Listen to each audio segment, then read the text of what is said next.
আমরা চলে গেছিলাম কাঁচরাপাড়ার কাছে বাগমোড় রয়েছে, সেই বাগমোড়ের কাছে একটি কালীবাড়িতে।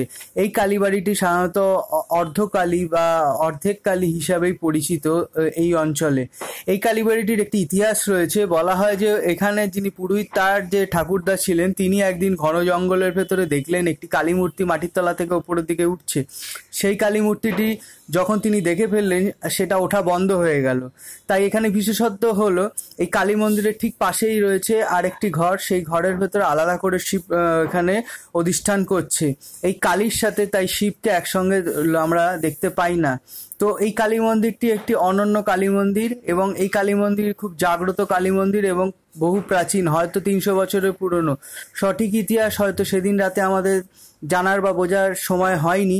পরে একদিন আবার যাব এবং নিশ্চয়ই আপনাদের সঠিক ইতিহাসটি দেখাবো। তবে যদি পারেন কোনোদিনও এই কালী মন্দিরটি ঘুরে আসবেন। আমাদের কিন্তু খুব ভালো লেগেছে, এবং আমরা যখন গেছিলাম তখন আরতি চলছিল, যা আমরাও সেই আরতিতে সামিল হয়েছিলাম, এবং এই মন্দিরটি দেখে আমরা খুব সুন্দর অনুভব করেছি।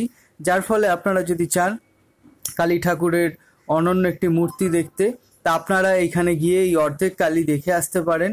খুব ভালো লাগবে। দেখতেই পাচ্ছেন আলাদা করে শিব মন্দিরটা রয়েছে এবং এদিকে কালী মন্দির রয়েছে, এবং কালীর এখানে আরতি চলছে।